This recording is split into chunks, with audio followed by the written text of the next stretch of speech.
కాంగ్రెస్ గవర్నమెంట్కి మేము ఒకటే 20 లక్షలు 30 లక్షల నిరుద్యోగులు మేము ఉన్నాం. మాకు కావాల్సింది ఏదో ఒక నోటిఫికేషన్ ఇవ్వండి. అన్ని నోటిఫికేషన్ ఇవ్వాలి. ఒక కాలానుగుణంగా ఒక్కొక్క నోటిఫికేషన్ భర్తీ చేయండి. చదువుకునేటోళ్ళు జాబ్ పెట్టుకొని వెళ్ళిపోతారు. మా రాతలు మారుతాయి, మా బతుకులు మారుతాయి. అది మేము చెప్పాం. గ్రూప్ 1 అన్నారు, గ్రూప్ 2 అన్నారు, కొత్తగా జీపీఓ ఉద్యోగాలు అన్నారు. మరి ఇవన్నీ అన్నారు కదా, ఇంకా ఇవ్వలేదా? మీ దాకా రాలేదన్న. జీపీ అన్నారు, గ్రూప్స్ అన్నారు, డిఎస్సి అన్నారు, జిఎల్ అన్నారు, డిఎల్ అన్నారు. ఏది కూడా మా దగ్గర రాలేదన్న ఇప్పటివరకు. ఆ ఇచ్చింది మొత్తం పాత నోటిఫికేషన్ అన్న.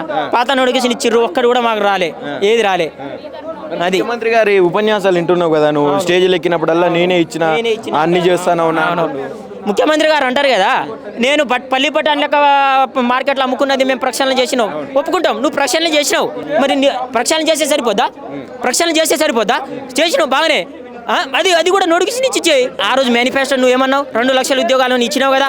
నిరుద్యోగులు నెలకు ఎంతో అంత పైసలు ఇచ్చినాను నువ్వు ఉంది కదా అన్నారు కదా. ఏమీ లేదు కదా, ఏమీ లేదు. రూపాయి కూడా లేదు. నువ్వు రూపాయి మేము అడుగుతలేమన్నా. మాకు నువ్వు నిరుద్యోగ వృత్తి ఏది మాకొద్దు. మాకు టైంకి కావాల్సింది నువ్వు జాబ్ క్యాలెండర్ తక్షణమే జాబ్ క్యాలెండర్ ప్రవేశపెట్టు, జాబ్ క్యాలెండర్ రిలీజ్ చేయండి.